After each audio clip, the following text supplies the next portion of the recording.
வணக்கம். அச்சா, ஒரு நிமிஷம் யோசிச்சு பாருங்க. நீங்க ஒரு பெரிய காட்டுக்குள்ள தனியா நிக்கிறீங்க.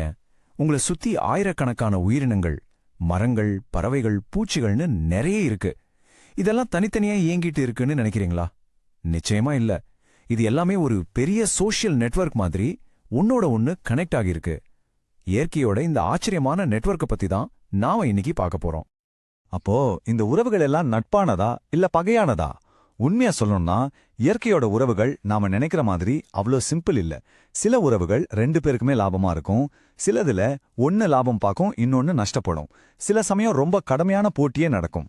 இந்த மாதிரி ஒரு சிக்கலான உறவுகள் இருக்கிற உலகத்தை தான் நாம இன்னைக்கு எக்ஸ்ப்ளோர் பண்ண போறோம். ஆமா, இதுதான் சூழலியல், அதாவது இக்காலஜியோட ஒரு அடிப்படை விதி. ஒரு சின்ன பாக்டீரியாலிருந்து ஒரு பெரிய யானை வரைக்கும் எந்த ஒரு உயிரினமும் தனியா வாழறதே இல்ல. அதுக்கு தேவையான உணவு, தங்குறதுக்கான இடம், பாதுகாப்புன்னு எல்லாத்துக்குமே அது மத்த உயிரினங்களை சார்ந்துதான் இருக்கு. இதெல்லாமே பாசிட்டிவ் உறவுகள், அதாவது இதுல குறைஞ்சது ஒரு உயிரினம் அது கண்டிப்பா பயனடையும். முதல்ல நாம பாக்குறது மியூச்சுவலிசம். மியூச்சுவலிசம் இது ஒரு பிளஸ் பிளஸ் உறவு.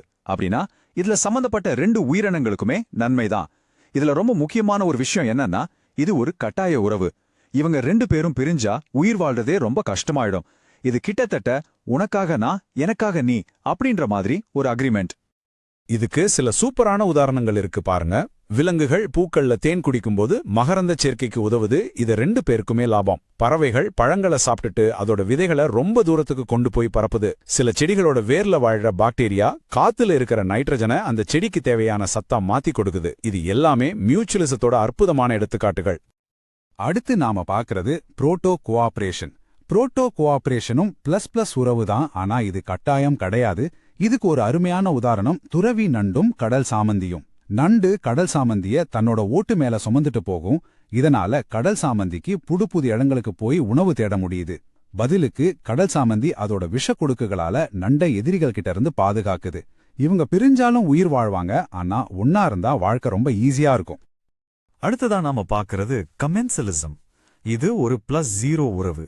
இங்க என்ன நடக்குதுன்னா, ஒரு உயிரினம் பயனடையும், ஆனா மத்த உயிரினத்துக்கு எந்த நன்மையும் இல்ல, தீமையும் இல்ல.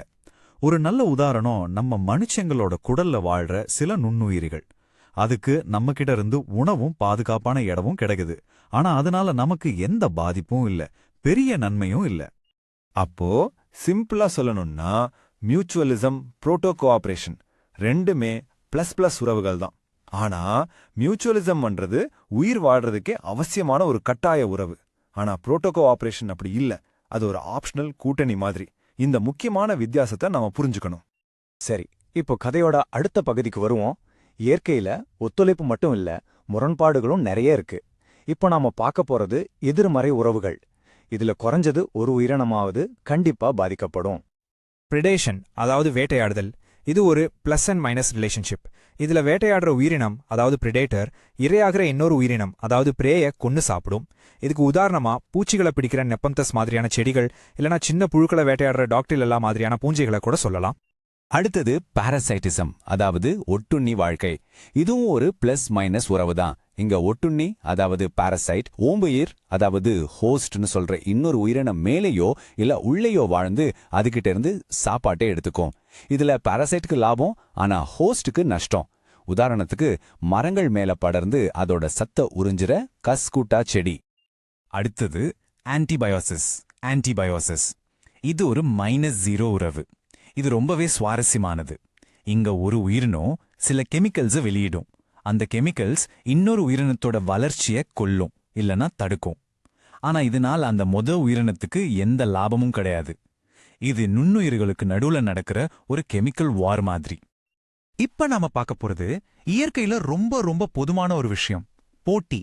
அதாவது உணவு, தண்ணி, இடம் மாதிரியான குறைவான வளங்களுக்காக உயிரினங்களுக்குள்ள நடக்கிற போராட்டம் இது. சார்லஸ் டார்வின் அவரோட புகழ்பெற்ற On the Origin of Species புத்தகத்துல இந்த போராட்டத்தை தான் ரொம்ப முக்கியமா சொன்னாரு. ஒரு உயிரினம் தப்பிப்பிழைச்சு தன்னோட அடுத்த தலைமுறையை உருவாக்கணும்னா இந்த போட்டியில ஜெயிச்சே ஆகணும். அதனால போட்டிங்கிறது பரிணாம வளர்ச்சியை இயக்குற ஒரு பெரிய சக்தி. இந்த போட்டியில ரெண்டு வகை இருக்கு. ஒன்னு இன்ட்ராஸ்பெசிபிக். இது ஒரே இனத்தைச் சேர்ந்த உயிரினங்களுக்குள்ள நடக்கிற போட்டி. உதாரணமா ஒரே புல்வெளிக்காக ரெண்டு மான்கள் சண்டை போடுறது.